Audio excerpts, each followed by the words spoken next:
service on this committee. Thank you, Mr. Chair. Good morning, everyone. Dan Saraki, Mayor of the City of Oldsmar. Josh Schulman, City of St. Petersburg, not serving on jury duty today. Congratulations. Vince Cox, Pine Knows. Pretty good. Good morning, I'm Brad Miller, I'm the CEO of PSK. Good morning. Welcome. It is now time for public comment. If there's anybody wishing to come forward and speak to something that is not on the agenda, please come forward now. Do we see or hear anybody? We do not see or hear anybody, so we'll bring it back to the board. I'd like to approve the minutes of the February 21st. Move approval. Second. All right, we have a first and a second. All those in favor? Aye. Those opposed? And that motion passes unanimously. All right, item 3B, fiscal 23 audit report. We will now hear from PSDA's auditing firm, Sharon Picard, who will outline the 2023 audit. Debbie, would you like to introduce them? I would be delighted to introduce on this one.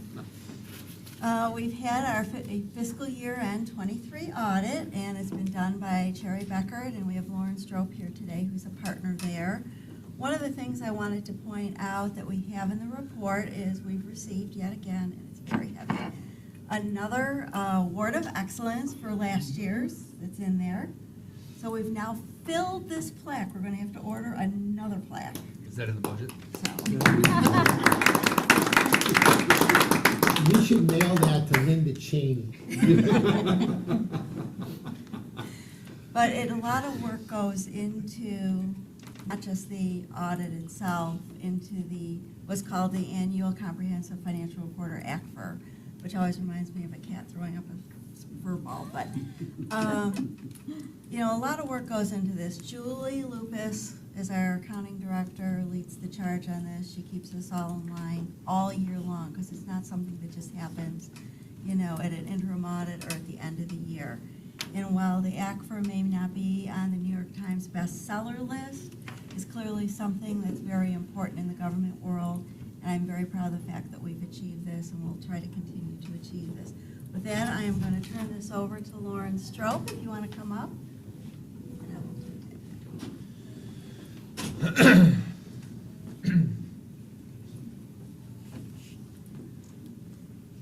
We also get a lot of sage advice from our audit firm too when we have questions, so I appreciate that.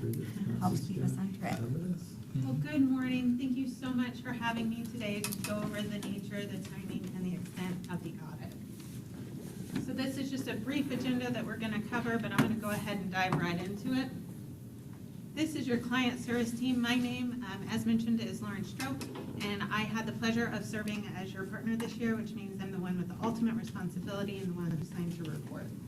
We have Dan Gardardy, who performs a second partner review. He actually does a cold review, is what it's called in our industry, where after my team has completed all their work, he reviews and makes sure that we crossed all our T's and dotted all of our I's. We have Steve Siegel, who sits in our Tampa office. He's the firm's technical director, but fortunately, we didn't have any items we had to contact him or consult with him on this year. Sorry, can you repeat that? Why didn't we? Sure. Our firm's technical director Right. handles any very technical items. Right. So we did reach out to our government technical director with the implementation of Civitas. Wow, that is a mouthful. And we'll get to that, but we didn't have any significant or unusual items or items that related to any sort of internal control deficiencies or restatements that needed to go through that additional layer of review. So it's a good thing that you did not have Thank that. you for expanding on it. Of Appreciate it. course. Just wanted it repeated. Absolutely, and please, everyone, if at any time you have any questions, please don't hesitate to just ask. These are not my financial statements. They're actually not even Julie's financial statements. They're PSDA's, they're yours, those charged with governance. And we had Dewana Coleman again as our senior manager, and then Shane and Shelby, who did all of the hard work during the audit. Okay, so the results of the audit are the one side that everyone is really, really focused on, and that's a good thing. So we are prepared to render our opinion after your approval. We actually follow a variety of different standards when we do your report. So the first is generally accepted auditing standards.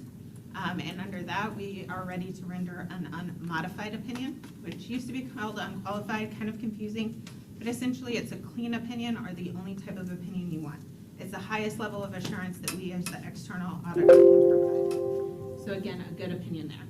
On your government auditing standards report, we are required to do your audit in accordance with government auditing standards, which requires us to kind of look at your internal controls over financial statement preparation. We don't actually opine on those controls, but we do have to report any sort of material weaknesses or significant deficiencies that are found during the course of the audit. We are pleased to report that we are ready to issue a no comment report, meaning you did not have any material weaknesses or significant deficiencies noted in internal control. A lot being said there, but again, a clean opinion. Lastly, you have a management letter along with chapter 10.5.0. And when it says one comment, that actually relates to a comment from last year. So the comment on this year is under the prior year audit findings, which says that that comment has been addressed. So a clean opinion there, and then again, an unmodified opinion on your compliance with investment policies, which is required by the state of Florida.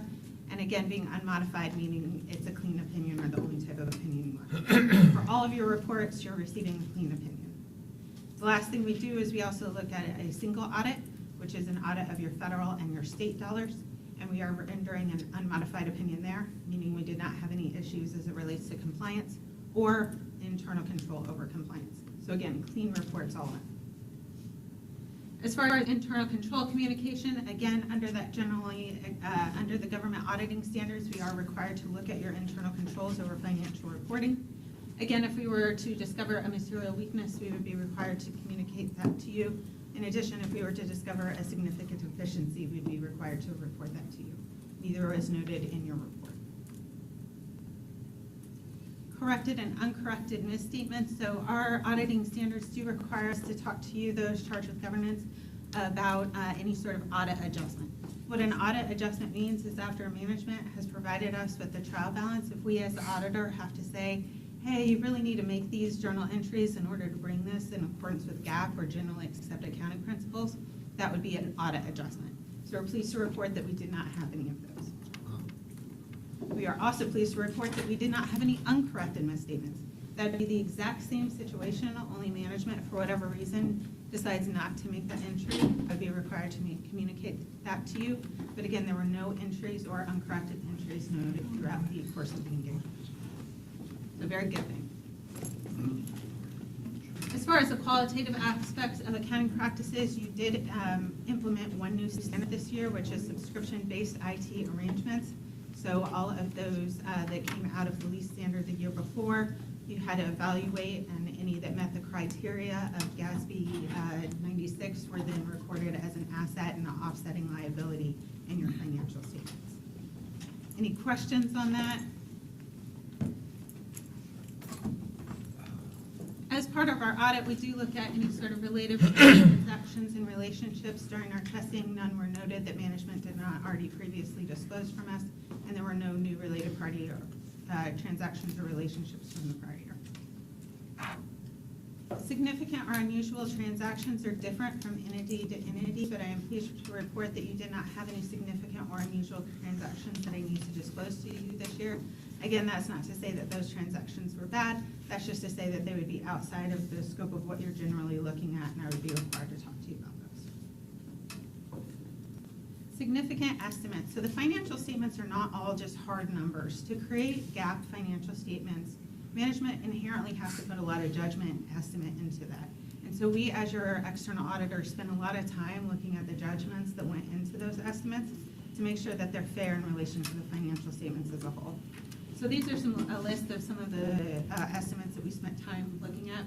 Your OPEB liabilities, which are based on an actuarial report. Your estimate of the useful lives of capital assets, which impacts your depreciation and your amortization expenses taken each year. Estimates of the claims and judgments and the pensions are based on an actuarial report. And the allowance for doubtful accounts is based on historical knowledge of each of the vendors, or each of the customers. And then the lease receivable is based on, there's various variable payment components, so the estimates that go into that. So again, we looked at all of those and found the estimates fair in relation to the financials as a whole. Yes. So, these are financial estimates. Yes, sir. Were there other estimates used that are transit-based, such as, ridership or, revenue miles per hour, those things that are more akin to transit? Sure, so no, those don't show up directly in the basic financial statements, but those are disclosed, a lot of that information is disclosed in the statistical section in the ACFR, and we'll kind of go through the differences between the different pieces. But all of these estimates, as you said, they're financial based, so they're really kind of linked to actuarial assumption, and things like that, like stuff with pension and stuff, so it's not necessarily linked to ridership, if that makes sense. Okay, thank you. All right, so again, we found the financial statements disclosures to be neutral, consistent, and clear, so good news there. As far as independence considerations, obviously as your independent auditor, that is of key importance to us. We are not aware of any relationship, in fact, or in appearance that would hinder our independence of the PSTA. We will assist in the submission of the data collection form, which is just an apples-to-apples comparison upload into the Federal Audit Clearinghouse of all of those federal dollars that show up on receipt. We did not have any difficulties in dealing with management. I want to say that they're a pleasure to work with. Every time we have a question, they make sure we get an answer. Anytime we need them to support that answer, they make sure we get the documentation, so we very much appreciate them. Again, we had no disagreements with management as it relates to any accounting practices. I, as the auditor, did not have to consult with folks outside of my engagement team in order to complete this, and that generally means that there was nothing to consult on, i.e. no major findings found. I will receive a management representation letter that will be dated the same day as the report, and basically it just says that everything that they provided to me or told me during the course of the audit was true to their knowledge and belief. To my knowledge, management has not consulted with other accountants for accounting treatment. That would only be relevant if management told me, hey, the entire reason why I did this was because XYZ firm said I should. I just want to make sure that I got the same information to hopefully get to that same conclusion. We discuss a variety of issues whenever we do client acceptance, which is something that we do each and every year. There was nothing in particular that I need to bring to your attention as it relates to that retention procedure. We do not audit for fraud and illegal acts, but it is definitely on the top of our mind as we complete our audit. And we are required to talk to those throughout the organization of their knowledge of fraud or illegal acts. Nothing was brought to our attention during those conversations. Had something been, this would not be the first time you are hearing about it. Depending on the severity of it, we would have worked procedures in to address that risk, or just had a meeting with you right away to discuss the situation. As far as going concern is concerned, we do not doubt whatsoever that the authority is going to be able to continue as a going concern as it relates to accounting. Other matters, so this is kind of where I wanted to discuss on the ACFR. The ACFR has a lot of information in it. So it has the basic financial statements and the notes to the basic financial statements, and then it has some stuff called RSI, or required supplementary information. Now, required supplementary information is required in order to have GAAP financials. What's required is the MD&A, and you have some supplementary required schedules regarding pension and OPEB. So that is the basic financial statement as you have to have it. The ACFR that you've been submitting to the GFOA also contains the introductory section and the statistical section in the back. And those combined together is what the GFOA requires for an ACFR. So with the introductory and statistical section, there's a lot of non-financial data in those sections. And that's where a lot of what you were asking about is coming from, like the miles driven and revenue per mile and stuff like that. That we actually do not opine on. The required supplementary information, so the MD&A and all the required schedules, we do ensure that those tie back to the audited financial statements whenever they're required to. So they're what's called an in relation to opinion there. So that has not changed at all from prior year, just kind of giving you an overview of what the opinion covers. And then I'm always sitting up here and talking about the past, but a couple of things that are going to happen in the future. You have GASB 99 coming out. That really impacts financial guarantees and derivative instruments, so that really should not impact you as it currently stands. And then we are talking to Julie now about GASB 101, compensated absences. with compensated absences right now, that the GASB has noticed a divergence in practice, just kind of in how and some of the estimates are calculated. So this more standardizes that. I do not think that there will be a significant impact to your liability. Just will affect future calculations of it. And I've covered a lot of information here, but as always, I am here to help. So if at any time you have any questions, not just now, not just when we're doing the audit, please don't hesitate to reach out. And with that, I'll take any questions you currently have. Yes, sir. Thank you, Mr. Chairman. Isn't there normally a statistical section in the audit, or is that in another document? No, and it's a great question, and as part of this, we have a statistical section we've put together. Right now, I'm gonna call it a little bit under extra review or construction, because there's a lot of data that goes into there. Some of it's absolutely required, some is not. What my concern is some of the data that's been in there has been misrepresented because it doesn't have a context to it. So we're taking a relook at it before we put it into the binder for next week, just so that other readers of the financial statements outside of this knowledgeable group here can have a better idea through footnotes, et cetera, of what it means. The beginning part that Lauren talked about, there's a management discussion and analysis section that gives an overview and discussion of the financials for the year. But when you're in the statistical section, you're not gonna go try back and forth. So I wanna put everything on each page that's in there, so that it has, I think, a better understanding to those who are not particularly involved in the STA. So more to come. Yep, you'll see it next week. Okay, thanks. That's my goal, because I have to. Any other questions? All right, well, thank you very much. What Great a job. wonderful, wonderful presentation. It's just such a reflection on the financial management of CSBA and the work that they do. So thank you, Debbie, thank you, Julie, thank you to the entire accounting team for what they do, and senior management of PSBA. Well done, thank you. Do we need a motion to approve the board? That might be a good thing. Thank you. Oh, and I do want to acknowledge Commissioner Brian Scott, who came in during the presentation, just for anybody watching. Welcome. Thank you. Commissioner. Entertain Is a there motion to approve. All right, and a second? Second. All in favor? Aye. Those opposed? Ayes have it, that motion carries unanimously. Great job, thank you. Thank you, Lauren. As Thank you. always. Appreciate all your time. I'm glad we picked you. I'm glad to. That was, remember that? Yes, glad you picked you. All right, the Vanpool contract. Al Burns is gonna seek it. I don't know about this. Really, Al, you're gonna seek the approval this time? Of the completely, and that's not on his part, that's not a slam. He was working hard. I'm just gonna move on, and so I don't think myself either. But we do love you, Al. Negotiated two-year contract with Commute and Enterprise. Al, good morning. Good morning, Mr. Chair. Al Burns, your highly motivated procurement director. Yes, the saga has ended. But without any jest, it was a task. And anyone that's been in negotiations, which I'm sure members of the board have, to go through over 80 exceptions is a daunting task, but we got it done.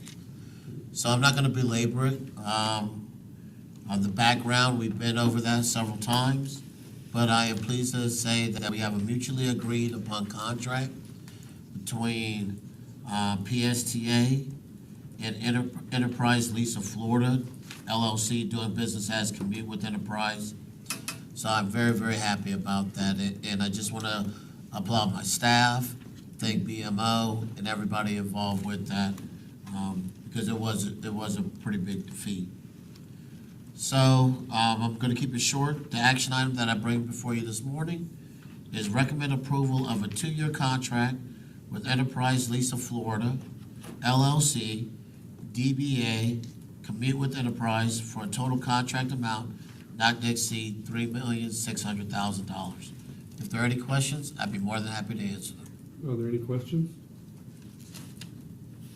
Yes, sir. What was the monthly amount that we were extending for? in the past? $150,000. Okay, so we're at the same rate? Yes, sir. That we had extended. Nothing's changed since then. Okay.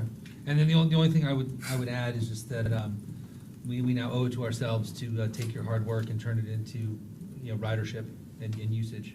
Yes, sir.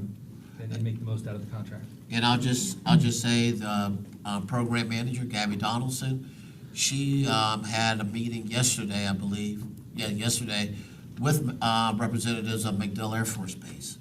So they are very interested in the project, and we do have some other outreach events that we're working collaboratively with Enterprise on. And since this is only a 2-year contract, rest quick. I'm going to get out in front of this, you can believe that. By the way, have we talked to companies like Amazon as well? I don't want to misspeak. I'm not sure, but I could let you know that next time I see you at the board meeting. Okay, thank you. Any other questions? Move approval? Do we Second. have a second? All in favor? Aye. Aye. Those opposed? Unanimously. Thank you, Mr. Chairman. Thank you. Thank you. Good job, Well Al. done, Michelle. Let me see, Abhishek Dayal will now present a contract for on-call program management, construction, management services. Abhishek, good morning, sir. Good morning, Mr. Chair and Finance Committee members. I'm Abhishek Dayal, Director of Project Management. And so today's action item that we're requesting is an approval for a contract for on-call project management, construction management services with two firms, Skanska USA Building and HDR, for a not-to-exceed amount of $3 million each. So as the name suggests, this is on-call, so it's only as needed in terms of project management, construction management support services. We routinely require specialized services from these consulting firms to help us manage our capital and technology projects. And in that, they kind of serve as extension of our staff so that the projects can go seamlessly as they're going from design all the way to construction.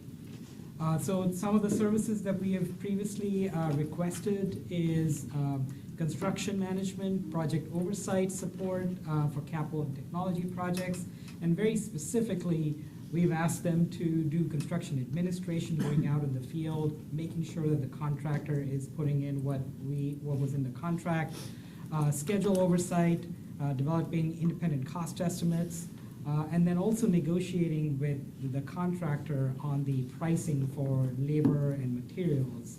And that was actually a very important task, and I'll talk more about how we used that previously in our other projects. This was a model that we used pretty successfully for the Sunrunner project. As you all recall, the project came under budget by $5.2 million. And it was really due to a lot of the oversight that the PMCM firm did during the construction design, and as well as supporting our procurement staff for procuring a contractor. So some of the things that they also did was work with different utility providers. They did a lot of utility coordination during construction. They coordinated with adjacent projects while the construction was going on for the Sunrunner. And just to keep the Sunrunner project without any disruption during construction, because that can add on costs. I'll give you an example. At one point during the Sunrunner construction, we had construction going on in St. Pete Beach with the forced sewer main project, where the entire Gulf Boulevard was torn up.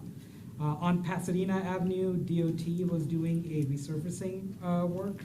And then on the St. Petersburg side on the First Avenue, there were multiple projects going on. The city had a resurfacing project, they had a force main project, and then a water main project as well. So there were multiple construction projects going on. And so this PMCM team was able to interact with all the stakeholders, all the entities, to make sure that we all talk to each other, make sure that it's seamless, the public only sees minimal disruption. So this was very integral to us being on time and under budget for the project. So they basically provided consistent and timely coordination with multiple project stakeholders, including the City of St. Petersburg, FDOT, Pinellas County, and the City of St. Pete Beach.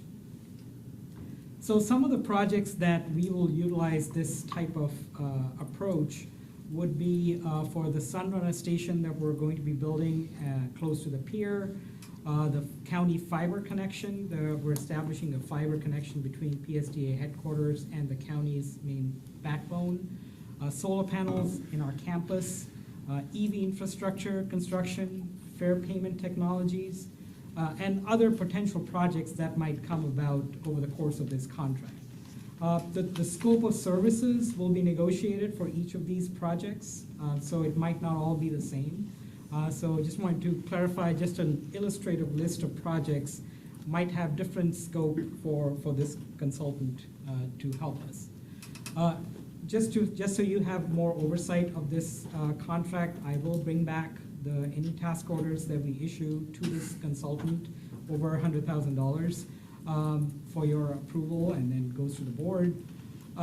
We have already budgeted the cost for these project management services. These are typically budgeted as part of project costs, and the board has approved this as part of their CIP capital budget. So it's already accounted for. I'm not asking for any additional funding.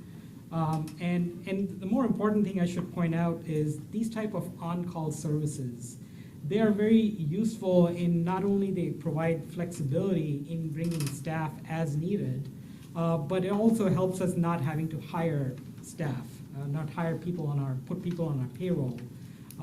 And so this provides that flexibility as needed in projects.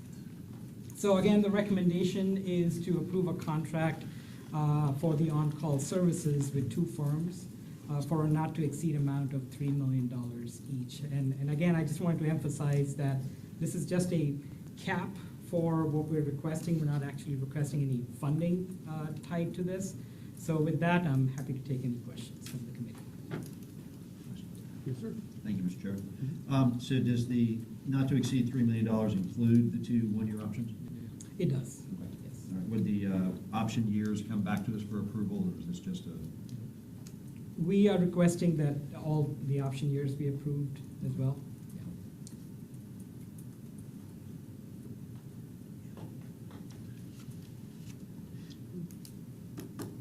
Anything else? Any other questions? Abhishek, is this more focused on the expertise that we may not have in-house, or staff that we don't have in-house? It's actually both, so that the expertise, there are very specific expertise that we require routinely, like cost estimating, schedule management. So those types of expertise we typically don't have. And those might vary depending on the project also. For technology projects, you might have a different cost estimating expertise than a roadway project or a vertical project. So the two firms are able to provide that expertise on an as-needed basis. And then, of course, staffing, being out in the field, making sure the contractor is performing the work, testing the materials that they're putting in. That's the additional staffing that we cannot do on a day-to-day basis. Actually, that was gonna be my follow-up, whether or not that meant on-site, boots on the ground, Yeah. hence being over there, and that's important. Yes. That's very important. All right, there's nothing else? Oh, yes. Abhishek, so with these contracts, is there a schedule of what the billing rate would be for different services, or is that negotiated each time based on the particular contract it falls under, the different project? So procurement team does negotiate the labor rates that are approved by FDOT originally. And so with each expertise, we have an hourly rate. What we negotiate when we issue a task order is how many hours we would need their services for. Okay. And that comes back to the committee or the board for approval.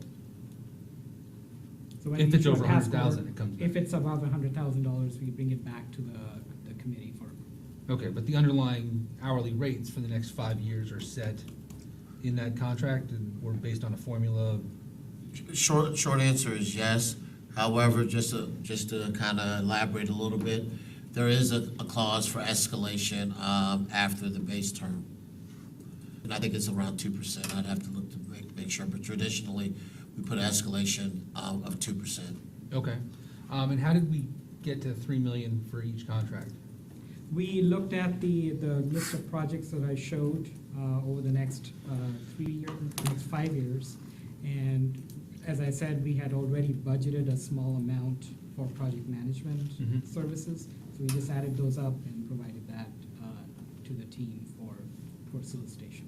Okay, so the expectation is based on what we know now for coming projects over the next 5 years, and based on the rates that are there, with some judgment based, on number of hours per project and Yes. per specific tasks, that 3 million is expected to cover that cost. Yes, Okay. And it's 3 million for each. 3 million for each. Okay, so 6 million. Okay. One last question, thank you. So we don't have a similar contract in place now, so this is something new that we're doing? Yes. we do. So, just to follow up on that comment, so it's $3 million for each company, Yes. potentially? So it's really $6 million? Correct. Not to exceed. Right. Seats. Then anything over 100,000 is gonna come back to us. And anything.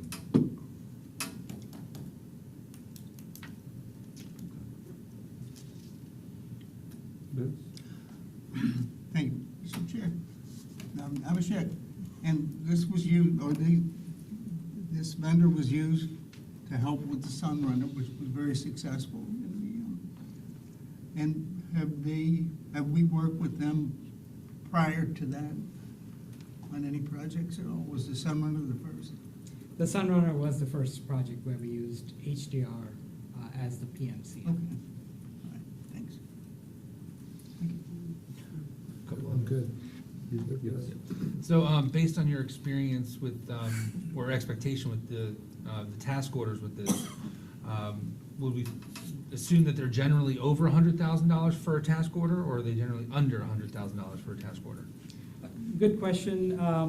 It really depends on the services that we ask for. Sometimes we ask, so like for HDR, for the Sunrunner project, we ask them to do oversight during design, during procurement, and then construction. So it was a big task. Right, I So remember that that. came in front of the committee. In some cases, we might have very specific needs, say just do schedule oversight, or just help with procurement documents, or just help with cost estimating. So depending on the tasks that we assign or negotiate, it might vary. Okay, and $100,000 is the current level for approval on other contracts? Yes. That is correct. Just wanted to make that clear as to where that number came from in case folks are listening. And I was hoping, and I don't know if you were gonna go this way anyway, but I was hoping Al could speak to the procurement process as well. Thank you, Commissioner Shulman. We did an RFQ, which is different than an RFP, a request for proposal, or an invitation for bid, which is price only. This is a request for qualifications, and it was performed in compliance with the CCNA, or the Consultants Competitive Negotiation Act, which is unique to Florida. On January 19th, we released the solicitation, and in your packet is just a brief narrative of the breakdown of that. We had two firms submit, Skanska, which I was ecstatic about, because I haven't seen them submit on our solicitations before, and HDR, which Abhishek said, which was the incumbent on the I'm sorry, my allergies are just going crazy. Which is the incumbent on the Sunrunner project. We entered into negotiations with both Skanska and HDR. And negotiations are complete, just waiting on, and I'm just waiting on staff to have the contracts returned, but everything is, from all accounts, everything is good, and we've received their best and final offers.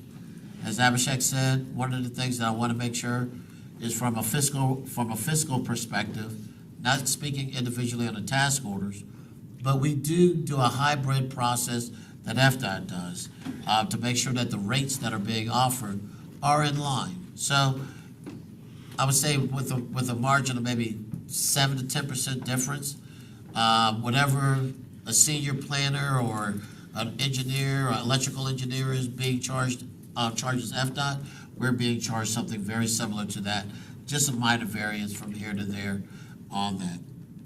We did a responsibility check on both SCANSA and HDR, and both came back with flying colors.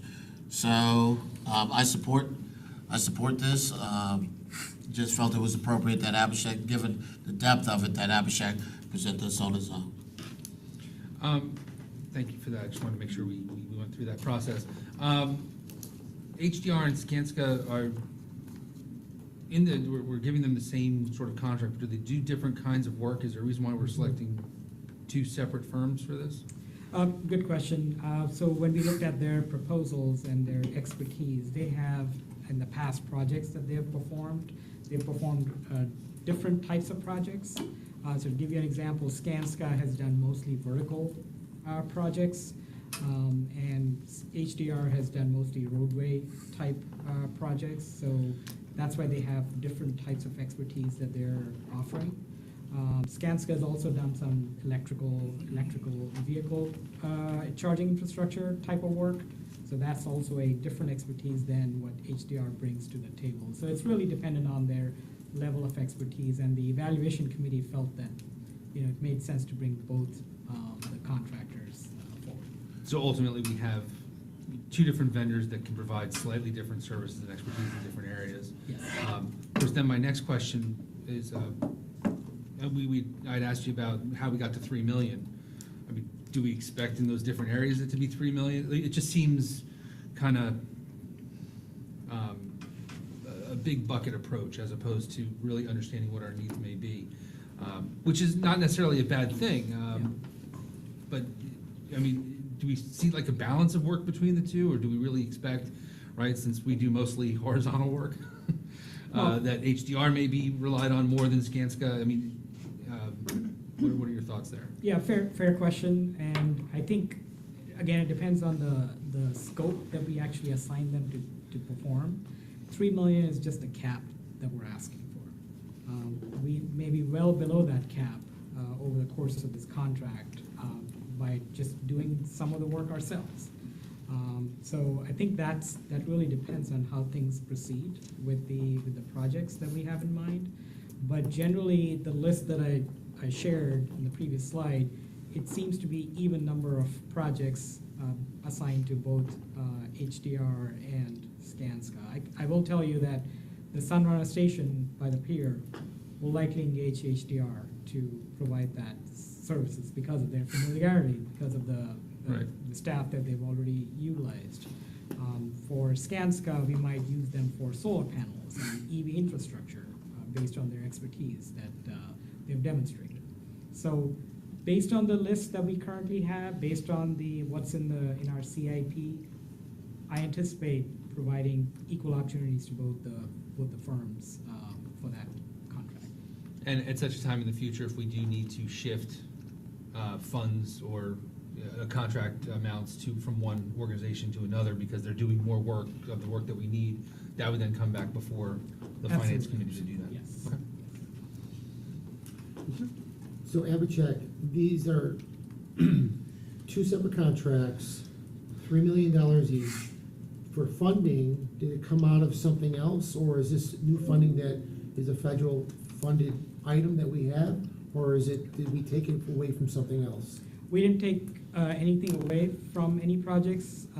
All the projects that we have in our CIP, they have a small project management piece built into the budget. So we're just using that piece of that budget. So we're not taking it away from any other project or any other line item, nor asking for new money. It's all budgeted for. We already had that funding. Yes. Okay, thank you. And it is mostly federal funding. It's mostly federal funds. Yeah, I know that. Just wanted to make sure. Okay, just one more question. Somewhat related here. The excess funds we had from Sunrunner, which are going to be used for the pier station, and we used also some of that to buy buses, is that correct? Yes, we did. And about how much do we have left now, do you know? You mean in terms of how much we spent on buses? Yeah, and how much yeah. have we spent and how much remains? So for buses, we spent about $3 million. So our budget, that we were under budget by 5.3 million. Right. So we spent about 3 million plus minus for buses. So the 2 million is what we have remaining. Okay, and now some of that will go towards the construction of the. Yes, some of that will go towards construction, some of that will go towards the county fiber connection that was in the project, as well as the project management services through this contract.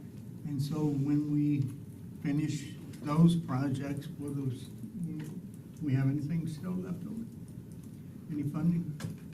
Any funding left over Yeah. from Sunrun? Yeah. Any of the money, will it be left over or will it all be spent? Because it does have to be spent or returned, correct? Correct. But not within 3 years, I think, or wasn't it some time frame? Well, different grants have different requirements, so the federal grant, I believe, is only for 1 year. Okay. And then state grant, there's other Okay. limitation. But we do anticipate using up the savings Okay. on those All right, projects. thank you, that's all I. Real quick. When would the contract start? The contract would start upon board approval, so like April. April 1, probably. April 1. Whatever the date, the contracts will be signed shortly after the board meeting, or should be, hopefully. And what projects do you have in mind for the remainder of the 2024 calendar year? So 2 projects for sure, the Sunrunner, the new station, as well as the solar project. Those would be the 2 first projects that we would issue a task order. And again, if the task order is about $100,000, I'll bring it back to the committee and the board. And then just a request, if you can include, as you go down the line with these task orders, if you could just include them, even if they're below 100,000, just as informational items, just so we Certainly. can see what they are. Yeah. Thank you. Yeah, just for clarity, because actually I didn't read this in the recommendation. Is it possible that we can have that 3 million per company, so we have a total of 6 million, so the public and the entire board is clear on exactly what we're voting for, if that's possible? And then also, if we can also include up to, I understand the not to exceed, but if you say up to, that lets us know that we could be saving money as well. So it just adds a little more clarity. And I don't know whether that's something that can be changed at this level or how that works. Yeah. Makes sense to me. So is that something we would just address in our approval? An amended recommendation, is that how it works? Yeah, so I'll make a motion that we approve a $3 million PMCM contract for Skanska USA and a $3 million contract for HDR Inc. for an amount up to $3 million each. Okay, so Second? we have a first and a second, all in favor? Aye. Those opposed? All right, the motion passes unanimously. Thank you. Good job. Reports. Devin, transit planner, is here to highlight some of the key performance stats. All right, Devin. Good morning, Finance Committee. My name is Devin Deal, Senior Planner here, and I'll be going over some of the operating performance highlights from January 2024, as well as a little deeper dive into the express routes, the 100X and 300X, based on some discussion at the previous board meeting. So first of all, I want to highlight our Veteran Pass ridership. This program is continuing to grow into January. We had almost 21,000 rides, up from nearly 17,000 in December. So we're really excited to see how this is growing and hope it continues to grow moving forward. For our system fixed route ridership trends, January 2024 had 764,000 rides. That's roughly the same as December this year. This is a drop from January 2023. We attribute that to the rides we lost on the Sunrunner whenever we began charging fares, as well as the service reduction on the CAT, 813 and 814 with the December service change. I'll also note, I spoke at the first presentation that I did in January about kind of the seasonality of our service, and we can usually see that in spring break. For this late fall, kind of early winter period here, you see a dip going from a peak in October down through January. We don't see that same trend in 2022, but we do see a similar trend in 2021, save for the little dip in November. And we're hoping to see that ridership start to spike in February, going up into March as we reach spring break in our peak service. This graph, Commissioner Schulman, you specifically asked for this at the January presentation, and you had jury duty last month, so I wanted to include it again in case you had any comments. This shows the same line graph that shows our overall fixed route ridership trends since October 21, but this includes, in a bar graph on the bottom, the ridership of our top 5 routes over that same time frame. From October 2021 through November 2022, the top 5 routes were Route 4, Route 18, Route 34, Route 52, and the Suncoast Beach Trolley. Whenever we launched the Summoner in October 2021, or October 2022, I'm sorry, in November 2022, it quickly eclipsed the Suncoast Beach Trolley in the top 5, and then from November 2022 on, the Summoner is in the top 5. So moving on to the 100X and 300X routes, I have the schedules up here. First of all, the 100X travels from downtown St. Petersburg along 275 to Gateway Mall, and then takes Gandy over to Britton Plaza in Tampa, and then moves on to Marion Street Transit Center to make that connection with HART. The 100X operates on a pretty inconsistent schedule. Sometimes it's 45 minutes, sometimes it's an hour, sometimes it's 3 hours. There's 12 trips in each direction all day, 24 trips total in a regular service day. The 300X has a similarly inconsistent schedule. This travels from Ulmerton Park and Ride out here to the PSTA complex, and then onto Tampa International Airport, and then onto Marion Street Transit Center to also make that connection with HART. This is 9 trips in each direction for a total of 18 trips all day. This is the ridership by month. The 100X, again going from downtown St. Petersburg to Marion Street Transit Center, is in green, and the 300X from Ulmerton to Tampa Airport and Marion Street is in blue. You see a really large jump here in February 2022 on the 100X, and a smaller jump on the 300X. That's whenever we went back to full service post-COVID. During COVID, the 100X was not serving downtown St. Petersburg. It went from Gateway to Marion Street. We reinstituted downtown service in February 2022, and that's why you see that large spike there. Since then, it's kind of ebbed and flowed pretty consistently around like 4,500 to 5,000 rides. The 300X similarly kind of stabled out and is seeing a small increase around like 2,500 to 2,700 rides a month generally. This is the ridership by trip starting hour for these routes. First, I want to point out the 11 o'clock hour, it looks like there's no rides. That's because this data is grouped as boardings by trips starting hour. We have trips that start at 10:50 in the morning, for example, and run through 11 a.m. So people are riding at 11, but the trip does not start at 11, so it's not included there. This is, with the inconsistent schedules, it's really hard to kind of draw ridership conclusion from this because it peaks when we have trips. There's so few trips throughout the day, you just see it, you know, the morning trips on the 100X, we have the most trips, so we have the most ridership. Similar for the 300X, and again at the trips in the later afternoon on the 100X and 300X. So with these inconsistent schedules, it can be really hard to try to gauge ridership trends. One thing I do want to point out, though, is empirically in transit, we know that there is a positive linear relationship between frequency and productivity. By frequency, I mean how often is your bus coming. For the Summoner and the 4 and the 59, we know they're coming every 15 minutes. That's 15-minute frequency. Productivity, we traditionally measure in passenger per revenue hour. That's how many people are getting on the bus in an hour. We see here this, so all the way to the right are our routes that are more than 60 minutes. You see the 100X and the 300X.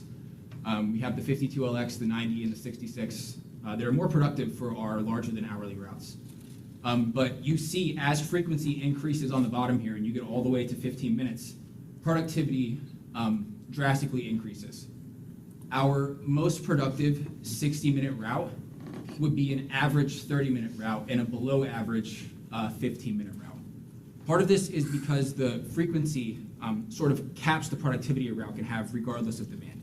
This is useful to see that the 15 and the 7 have very high productivity, and this can maybe be used as a measure to say, hey, these routes are really productive at 60 minutes. They could benefit from 30-minute service. On the flip side, you could also see maybe some more unproductive 30-minute, 20-minute routes, and you could draw the same conclusions. Maybe they could, maybe these are areas we could reduce or change service. But again, the highlight from here for me is that frequency and productivity have a positive linear relationship. We know as frequency increases, productivity increases on these routes. This is a map of the 100X and 300X with ridership by stop. The 300X, again, is from the Ulmerton Park and Ride through to Tampa Airport and onto Marion Street. The 100X is downtown St. Petersburg along 275 to Gateway, and then it crosses the Gandy and goes over to Britton Plaza and then up to Marion Street again to make the connection with Hart. The bubbles you see along the routes, those are proportional based on the ridership at those stops. This shows the really strong demand at the key points, downtown St. Petersburg, Gateway, Britton Plaza, the airport, Marion Street, the places that people are obviously trying to go on these routes. One thing I do want to point out, though, is unlike our traditional routes, these routes have a lot of revenue service where they're not picking up any passengers. So when we're measuring productivity as passengers per revenue hour, both of these routes, about 70% of the time that they're running, they're on highways or roads where they're not stopping, they're not picking up anybody, and they're not making any revenue. So that's going to be the nature of any kind of cross-based service that we have with Tampa, and that's just something to make sure that we're aware of when we're trying to gauge the productivity of these routes, because most of our routes, like 95, 98% of the time, they're running in revenue service in between two stops, short distances, picking up passengers. The Sunrunner, maybe 3 to 4 minutes between stops. These sometimes, it can be 24 minutes. I think this one's 32 minutes at peak between stops. So it's a really, really large amount of time in revenue service. They're not actually picking up passengers or collecting revenue. So when we look at our fixed route passengers per revenue hour, this is for Q1 fiscal year 24. The red line right here is our system total passengers per revenue hour for all fixed routes that PSTA directly operates. It's around 14.5 passengers per revenue hour. And shout out Route 60, our most productive route. You can also see routes in our key corridors that are most productive, like the 34 on 34th Street, the 52 on 49th Street, Sunrunner in the Central Avenue corridor. But then you see all the way at the bottom, the 100X and the 300X. Again, this is kind of skewed because of the measure of productivity, the passengers per revenue hour. If we account for that 70% of time that these routes are not picking up passengers and take that out, they look like some of our more productive routes. And I think this is not the be-all, end-all of analysis, obviously.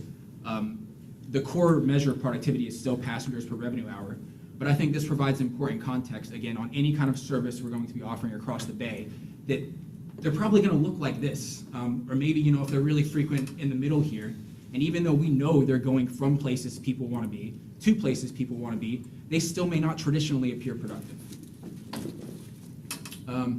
So the funding breakdown for these, they also receive our Urban Corridor Grant funding. That is a 50-50 match through FDOT.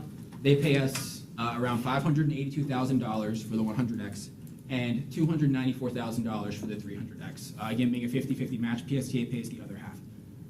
And then Commissioner Scott, I believe you were on our board in 2015 whenever the Beach to Airport Express proposal was studied.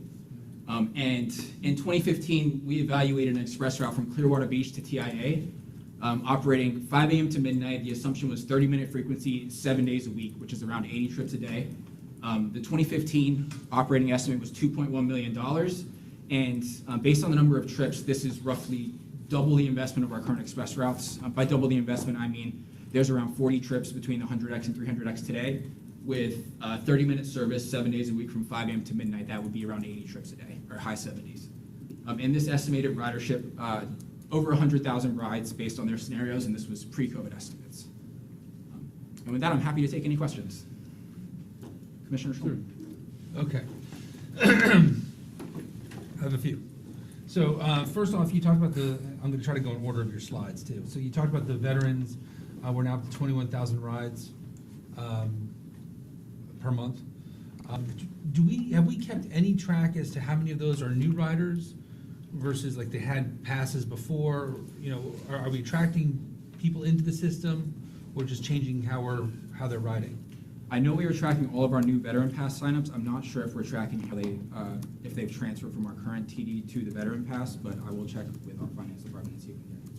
Okay, it'd be interesting just even to know if they had just a regular, like a full fare monthly pass, or because ideally the idea here, I'm guessing, was to help alleviate the cost for veterans, but also to use this as a way of attracting more riders into the system, Yeah. not just shifting them from one. My thought had been that we would do some kind of survey of the veterans that are riding and find out like what they were doing before, maybe about 6 months into it. Okay. Yeah. This wasn't in your presentation, but when we were talking about the 100X and 300X, it got me wondering, do we have any statistics on the bus on shoulder? So we had the bus on shoulder program on 275. during COVID, it wasn't needed because 275 was a breeze. 275 is no longer a breeze. So I wasn't sure if we've been keeping track of any bus on shoulder usage. We did do a brief survey early on with FDOT's assistance on bus on shoulder. We surveyed the drivers, we surveyed the passengers to find out how easy or difficult or about the same it's been for the bus and shoulder. Well, it's been kind of mixed, and like you said, it really depends on the traffic conditions. Mhm. If the traffic conditions are really, pretty bad, then the buses are able to use the shoulder, and it actually makes a difference. One of the things that the drivers also told us is once they're on the shoulder, trying to get back Back in, yeah. into the general purpose lane, especially at interchanges, that becomes a challenge. And so all the travel time savings that they just got from being on the shoulder gets lost in just trying to get back on the general purpose lane. Okay. So in some trips, they are able to see some benefits, whereas in other trips, it's better off that they stay on the general purpose lane and not use the shoulder. Okay. Yeah, I was wondering about that because I was actually behind, several cars behind a 100X that was in like the middle lane of 275, and we were going about 18 miles an hour. And I kept thinking, like, but there's a shoulder right there. So I wasn't sure if we're using that. So I appreciate any additional information on how we're using it or how we're training drivers to use that to see if we can increase that program. I appreciate you adding the slide with the 5 most traveled routes. I would ask that we make a slight adjustment to it and just have a different, like a stacked color for each of the 5 routes. Right, so you can see all the blue ones are all, And so you can also visually see how those are trending or changing over time from the spreadsheets. And then I was gonna ask, and you covered it, when you're talking about the passenger revenue hours for the 100X and 300X, is there a way to realistically pull the dead miles out? And you did that the next slide. So I wrote it down, but I appreciate you doing that. I think that sort of context is key when trying to understand what are the real metrics. We can't fault the route because it has a large section where it doesn't pick up passengers. That's not fair to the route or fair to our analysis as a board. I would like to make sure that we have, that we keep that process when doing that, and if we have to add a footnote of how much time was taken out for each route. But doing that context was key, and it was a stark difference between those two when we're trying to evaluate that, so I appreciate that. And I reserve other questions for after other people ask. Thank you, Mr. Chair. When back in, I forgot when we did it, we added TIA to the 300X route. Did that, right now it looks like the 300X, we have 9 trips a day. What did that add in terms of time? And did we end up picking up any passengers? Did ridership go up or down as a result of that? So I wonder what effect that leg ultimately had in that. I don't know if you have the answer to that question. I don't right now, but I can get you that information. And I'm just looking at, I'm just trying to figure out how many vehicles we're using per day for these routes. On the 100X, it looks to me like we're probably using 4 vehicles a day. Do we happen to know what that is by chance? And on 300X? I know Look we like have possibly 6 3 a total. day? I have 6 total. We have 6 total for the 100X, but we use 4 for sort of 2 spares. Okay.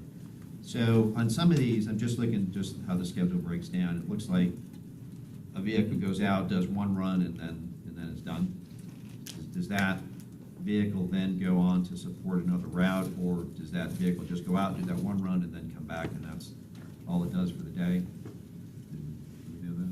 I think those buses are specially branded and only run on those routes, but that's something, again, I'll check and get that information. I'm just trying to just look at operational hours and just trying to figure out what the cost is to operate these routes compared to what we're getting in grant funds. Just try to have an understanding of that.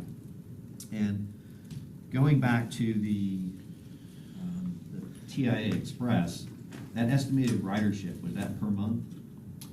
That was annual. It was, they had several scenarios. I believe they were between like 440 to 1,000 rides a day, which I think comes out to like 140,000 if you use the Yeah. 440. Right. Okay. And just, I guess just a general comment on most commuter routes that you see around the country are gonna have longer routes, so they're gonna have a lot of time in there where you don't pick up passengers. That's just the nature of commuter routes.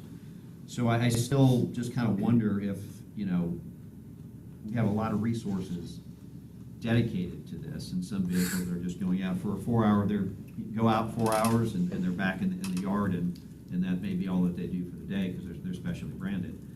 Is that really a good, efficient utilization of equipment, and if this is really better suited, if this would be appropriate for more of a van pool type operation? So I still just would like to have some discussion about that, just sort of long-term, to see what those different scenarios. Absolutely. And I guess to speak on the van pool a little bit, Al might have more to say, but I believe that's only for federal jobs as well to participate in the van pool program. So it would be barred to federal employees only, and likely wouldn't be useful to most of the riders. Oh, really? It's not Federal? Is that- No, it's not. Okay, I'm mistaken then. Well, I think do the employers have to opt in? Or am I mistaken? It's just Okay, it's the employers have to opt deal in. for federal employees, because they get basically ride for free. Okay. Because their employer's paying, but it's open to anyone. Okay. Yeah. And do we have a minimum number of hours that we pay drivers for if they, Yeah. then what, do we know? 40? No, I mean, for like a day, like if you call them in to do, let's say this one. Oh, yeah.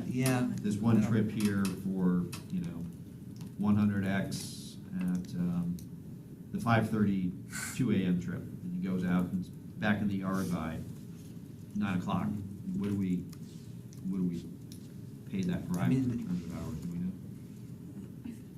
We can summarize that, we can find that out. I mean, it's based on the spread, Right. the time of day and things like that, but, I'm just trying to understand the costs of what it is to operate this, Yeah. so, it's a good question, and, I know that, that they're put into the whole schedule, so that even if a, operator would just run that one ride as you're suggesting and then just come back, Right. it's not like, then they're assigned doing something else. Right. But yeah. As far as the capital investment of the vehicles, we can find that out. Yeah. So, just generally speaking, I'd be a little cautious about making significant changes to the 300X in particular, and the 100X if it's gonna go across the Howard Franklin with the changes, but we have major roadway changes coming. And so the dynamics and the data on how those are being used in the future are gonna change, and so we owe it to ourselves to investigate that as well. I'm not opposed to looking at van pool or other options that might fit that as well, but when you have this dynamic sort of shift in how those roads are gonna be used, it's gonna change everything that goes with it, so we can't rely on necessarily past data. Thinking about the Beach to Airport Express, do we have any sort of, or have we done any sort of analysis on St. Pete Clearwater Airport to the beach or to downtown? Because it seems to me that from an airport perspective, yes, Tampa International is the bigger hub and more people are coming in. But one, it's a further distance, so we have dead miles that are going there. But two, St. Pete Clearwater has less flights, so its schedule is more known as far as when those passengers are coming in and may ultimately want to then use service versus TIA, which is nonstop all day, until like 3 in the morning or whatever, right? So it's a little easier to say, okay, these flights only come in Tuesdays and Thursdays at 11 o'clock, and so we know that our buses can be there and get people to Clearwater or St. Pete. So it might fit that model a little bit better, would be a little bit more known quantity. Have we done or anticipate doing any sort of review of that? I know we regularly look at it. We hear, so part of our bus plan, we've been conducting driver focus groups and customer service representative focus groups, and part of what we hear is, from drivers, is that riders ask them for service to that airport. We also hear, one of the number one things we hear is a desire for better cross-county connections, better airport connections in Tampa, and things like that. So we do regularly talk about service there. I think part of it is deciding how to allocate your investments. With those infrequent trips, you're saying that even if it's only 2 days, I think we still need to find extra buses and extra money to run that service. And that's a difficulty. Understood. And did you know, Devin, if that 2015 study looked at running from the beach to St. Pete Clearwater? I didn't see St. Pete Clearwater Airport. I think it was I'll just- double check. Okay. Well, and even if it did, I mean, St. Pete Clearwater Airport's adding more flights, adding more locations, adding, so It's growing, they've had a significant amount of infrastructure investment in that facility, and yet we're not really connecting to that. And it just seems like, I think that while Tampa is ultimately the bigger potential source of future riders, it's a harder one to get to. It's it's a more expensive version of that, and so almost as like a pilot project is connecting our own airport as it grows. So just a thought. Thank you, Mr. Chair. So I think looking at, I think Josh should bring up a good point there with St. Pete Clearwater Airport, because it is, although it's landlocked, it is expanding and it's improving. And it just recently was awarded some federal grants to do that. And that's primarily served by Allegiant, which is the leisure passenger. Allegiant really doesn't serve, 99% of their riders are leisure. They're not business travelers. So looking at St. Pete Clearwater Airport, I think is probably a good thing to do. And I really think that looking at tourist-based services, because they have such an impact on our roadways, is really important, whether it's TIA, whether it's St. Pete Clearwater. And as I look at these, 100 and 300X routes, I mean, they were set up for commuters. And you can't look at the Howard Franklin Bridge or the Gandy Bridge and say there are a lot of commuters going back and forth between Tampa, but they're not choosing 100 or 300X, the vast majority of them. So why is that? And I just want to make sure the services that we're providing are meaningful and they're impactful. And if they're not, how can we make them? And if we can't, let's figure out what else we can do. And I really think looking at some tourist-based services is a smart thing to do. I think we have an opportunity to make an impact in some congestion mitigation, and we can charge a premium fare on those as well. The 225, if you're coming from the airport, you'd probably be willing to pay $5 a person or whatever. I'm just spitballing numbers here, but I just think there's an opportunity there in a lot of different ways. So I'd like to keep this discussion going. I think to your point, Commissioner Scott, I have friends who work at WSP at the airport in Tampa, who work at AECOM over the bridge and things like that, and they tell me they would like to take the 300X if it would work for them, but it's just, the schedule does not make it possible. They would have to work a 10-hour workday or a 6-hour workday. Right. So it's just, the demand is there.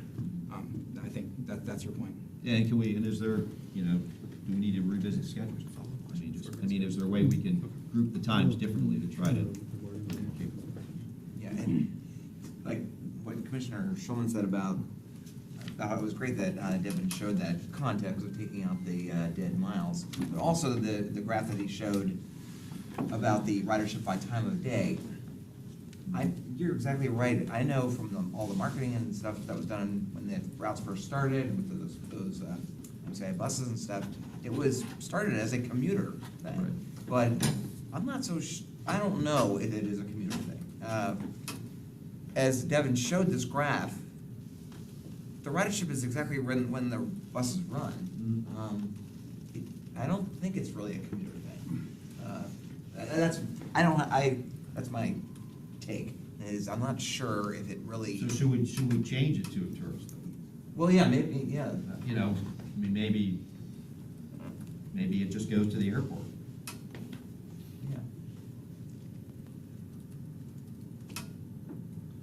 Yeah. Yeah, look, excuse me, thank you, Mr. Chair.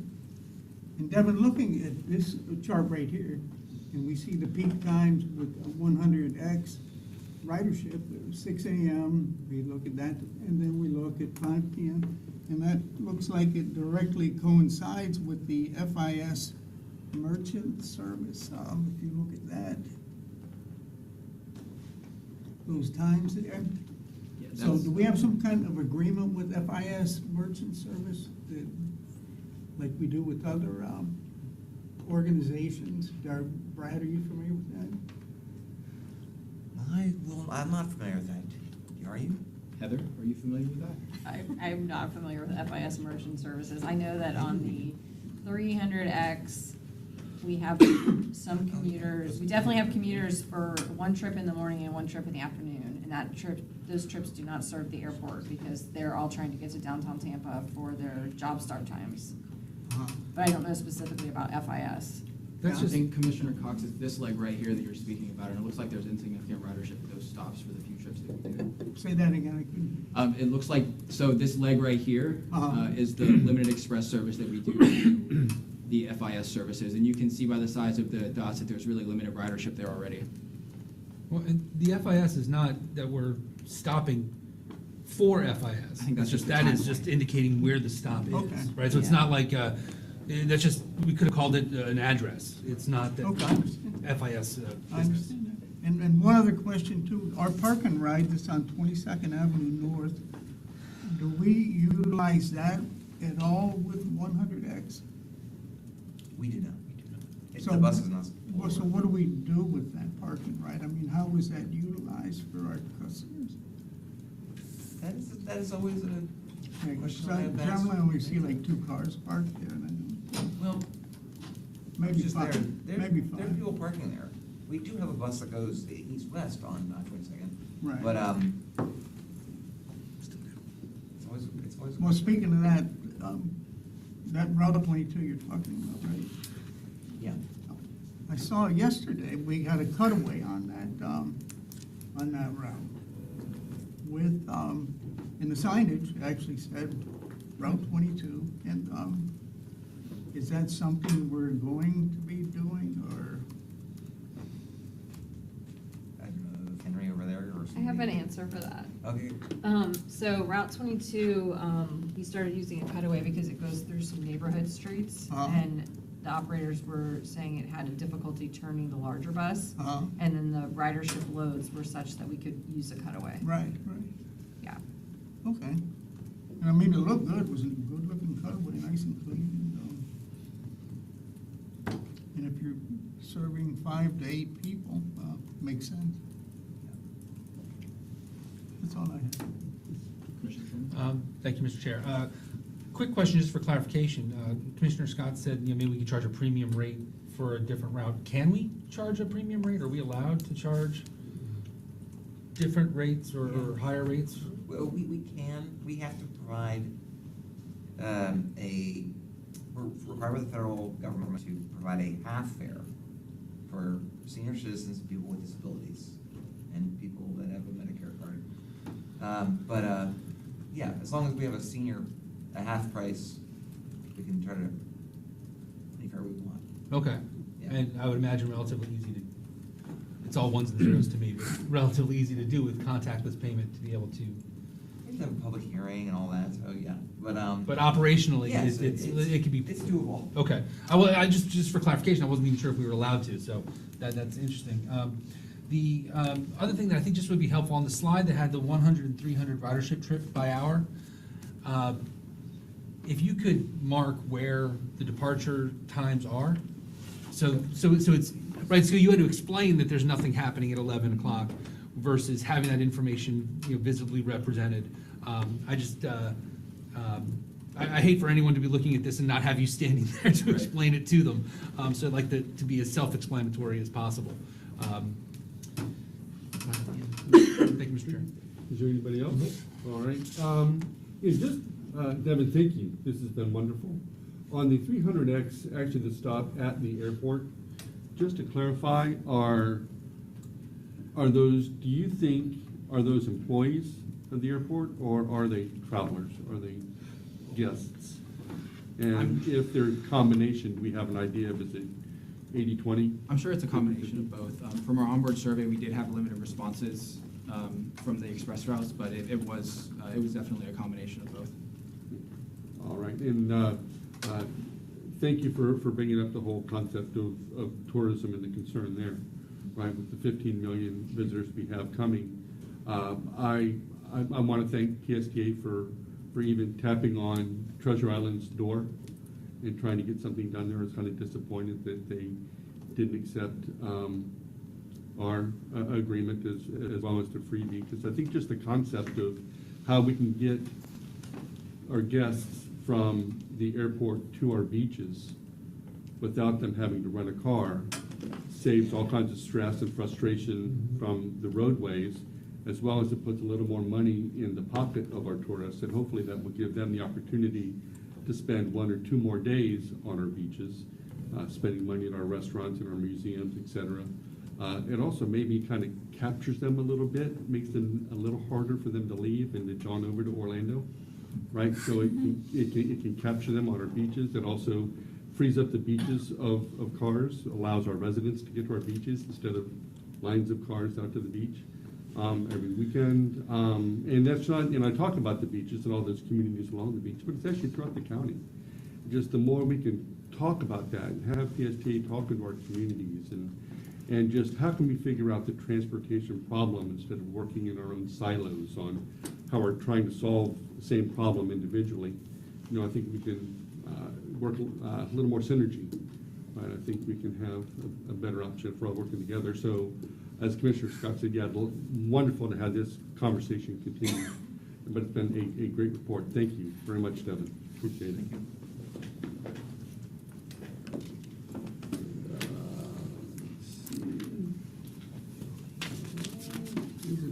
Is it Julie's turn? It is. If I turn the page. Julie Lupus, Director of Accounting, will walk us through the monthly financial report. I don't know how I follow that. That was so interesting, even for me. I learned so much just sitting here. So I appreciate that presentation. Good morning, I'm Julie Lupus, Director of Accounting. Fun fact, for the finance team right now, we don't know what year it is because we are closing fiscal year 23. We are in the middle of fiscal year 24 presenting information, and the budget for fiscal year 25 is in the works. So ask any of us what year we are in, what month. We can't answer that because we don't know.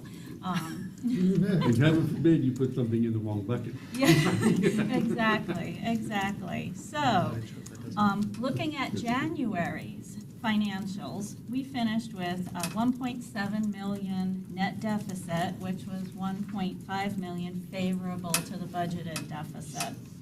Revenue is 673,000 favorable to budget, driven by stellar investment income, interest income, and by state grants.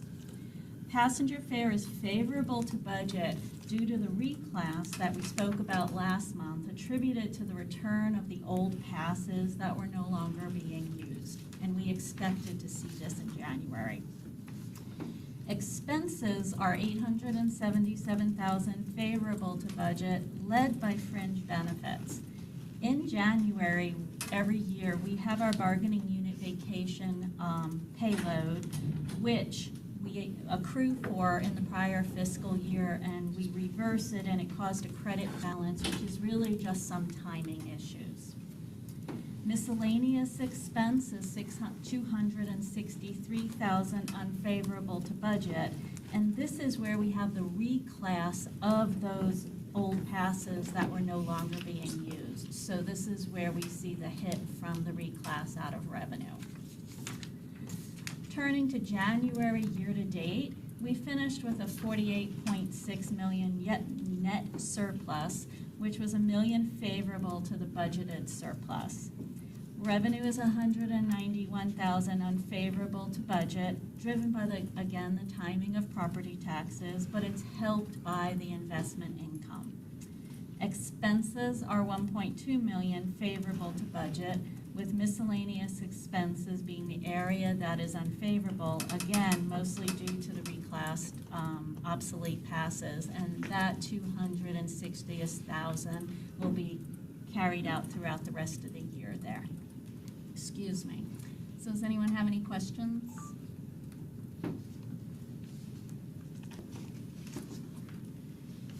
Well done, Julie. Thank you. Congratulations.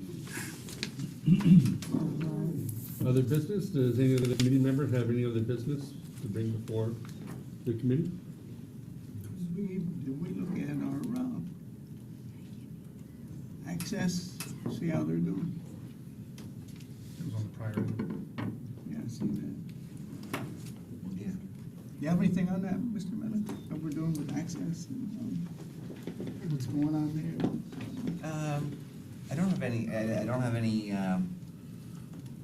anything of specific note. I would say that probably, I've been working on most with PSA access, so an issue with federal policy that we're working on, that I'm gonna talk to the legislative committee about.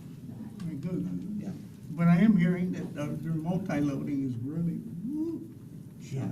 Oh, and well, actually, historic breaking news, maybe only that you would recognize as historic. I think it was the beginning of this month, Transdev has, our paratransit contractor is taking real-time rides. Yeah, is also part of our mobility on demand program now. you can Yeah. see the good part about this is a ride charge for them, just say, for example, a non-ambulatory or wheelchair ride is, for the 1 hour is $33, is essentially what we're paying them, but our contractor, that we use now, wheelchair transport is $44, so, I mean, if we can get into that Yeah. mode to use Transdev more on MOD, and plus they have the ability, if they have that wheelchair on there, they can pick up an ambulatory person while they're going en route too, Right. which none of the other providers do, Go and Lyft, well, they don't have wheelchairs, but wheelchair transport is just one person, one vehicle. And when you multi-load it makes such a big difference in saving money, so, and it's become efficient with spares and improvements in their software, so that's all I have to say on that. It's positive. Thank you. Anything else? Would anybody like to adjourn? Let's do it. All right. Meeting adjourned. Thank you very much. Thank you, Mr. Chair. You bet.